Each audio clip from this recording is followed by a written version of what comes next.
SMGs, or more commonly known as submachine guns. The other significant half to the AR are the SMG tactical dolls. They complete the alpha and omega of your sustained DPS paired with assault rifles. Having stats focused around evasion and HP, they are the vanguard of the squads and are responsible for tanking against enemies. As SMGs usually use small caliber rounds and are often used in trenches, urban areas, and close quarters, with mobility being an emphasis on their design, taking those into consideration, SMGs for Girls Frontline were designed to have high rate of fire, mobility, evasion, and HP. And because they have a high rate of fire to counteract that, SMGs have low damage and accuracy. Most SMGs buffs ARs to the rear themselves, and thus are primarily used as the vanguard tank paired with ARs. And even SMGs that are optimized for DPS are often used as secondary tanks. And since their tiles buff the DPS of the squad, what they buff and the tiles formations are important in determining if an SMG is good or great. Damage is the most prioritized buff, followed by critical rate, rate of fire, and accuracy, and the likes. Though the ability to tank and act as a secondary DPS is also important, using the right SMG with the right buffs for your ARs is equally, if not more, important as well. As most SMGs don't deviate from the stat characteristics of high evasion, HP, rate of fire, and low damage and accuracy, they're usually used as the primary tank or even the secondary tank depending on the formation of their tile buffs. Though there are a few exceptions to this pattern, most SMGs stick to this stereotype. Generally, SMGs are classified as primary or secondary tank based on their skills and tile formations instead of their stats. The skills can generally be classified under the three categories: skills specialized in tanking, skills specialized in DPS, and hybrid skills. Skills specialized in tanking are once again classified under the three subcategories: evasion enhancement, force field, and debuffs.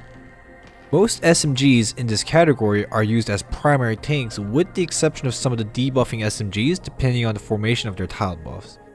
Evasion enhancing skills is exactly what it sounds like. Once procced, it raises the evasion stat and prolongs the life expectancy of the SMG, if you will, by allowing them to dodge enemy attacks with more ease.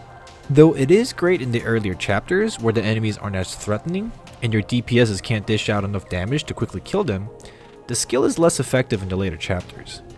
Enemies will have higher damage and accuracy, and the starting distance between you and the enemy isn't going to be as far away as it used to be, and the skill won't be able to proc in time before the shooting begins.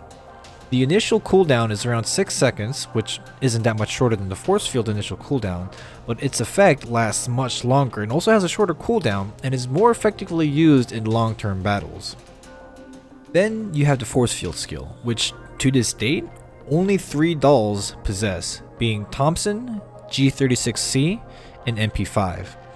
Once activated, they'll be invincible for a set amount of time, and you can move them up front and protect other squad members while it's active without worrying about anyone dying. Though to balance it out, it does have the longest initial cooldown out of all the SMG skills, and they all have lower evasion stats than their respective rarity dolls. This does make them harder to use in fights against normal mobs in later chapters, but they're obligatory when fighting enemies that can nuke your team with insane damage, or for basically negating a boss's skill. Now for debuffing skills, you have flashbangs, smokes, and a unique skill for RO635 who will be added in the future who can both debuff and buff her own evasion at the same time. Smokes will debuff enemy movement speed and rate of fire, while flashbangs will stun enemies in their area of effect. While flashes may seem like the obvious winner here, smokes have an initial cooldown of only 1 second, and with their movement speed slowed, enemies start bunching up, making it easier to follow up with other skills like molotovs or grenades.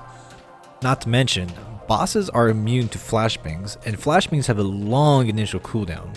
Though the 5-star SMG Type 79's flashbang does stun enemies for a full 4.5 seconds and is used accordingly. Now after your tanking SMGs, you have your DPS SMGs who either rely on molotovs, grenades, or self-damage buff. They're usually used as secondary tanks and take up the role of supporting the primary tank through DPS. They have short initial cooldowns and are often used in squads that focus on damage buffs. And since they're there to deal damage, it's not the best to equip T-type exoskeletons which lower the damage, which then in turn leads to them not being able to properly tank. For one of the DPS SMG's skills is the Molotov. A Molotov's area of effect is 1.5 units and deals insane damage over time to enemies bunched up together. Though the initial cooldown is 3 seconds, the animation takes up about another second, so in reality it's about 4 seconds and it always targets the enemy with the highest HP at the time it's thrown. Because it targets the enemy with the highest HP, it usually hits the enemy tanks and is used ineffectively at times, as they pose less of a relevant threat than the enemy DPSs. But during night ops, they're great for taking out high evasion enemies like scouts. After the Molotov, you have the grenades. Grenades are similar to Molotovs, but they have a wider area of effect, being at 2.5 units, but they also have a lower damage scale. They also don't have a set targeting pattern and usually results in the grenade being thrown at random and can sometimes be thrown to the enemies in the back. But there isn't a 5-star SMG with a grenade skill as of this date, so just a little FYI. Then you have the AR that's cosplaying as an SMG, SR3MP. Her skill is unique in the term that she's the only one with this skill in the SMG roster. Her skill isn't that different from the ARs and rifle buffers, in terms of that she buffs her own normal damage when procced.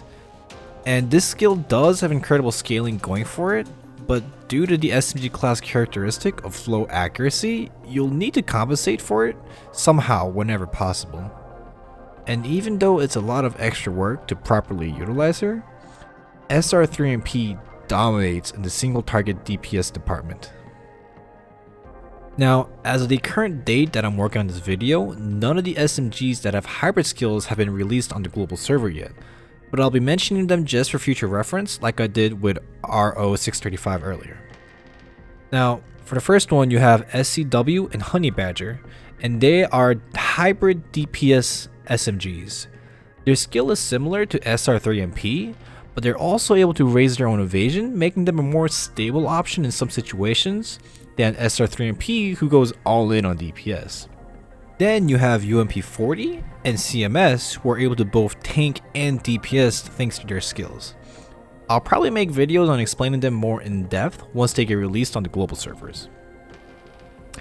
Now, all guns are created equal, but not all guns are sought after equally.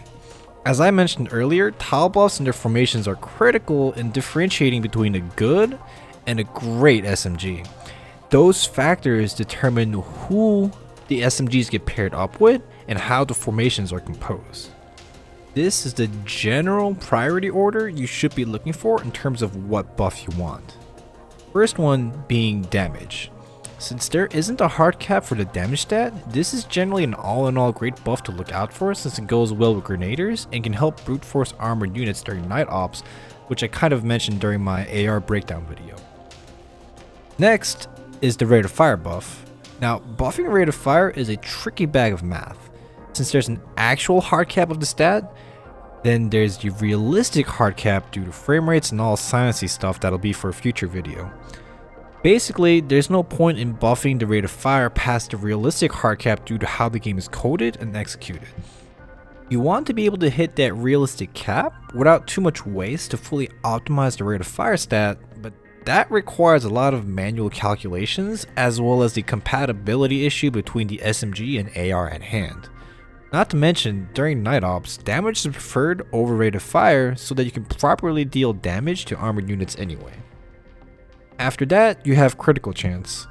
It's viable if your ARs haven't capped out the crit chance percentage after equipment stats, otherwise it's not a huge priority. Going on with the same line of thought, you have accuracy buffs. You really don't need this either, other than the times when fighting against high evasion enemies such as scouts, so again, not a big priority. Then you have the evasion buffs.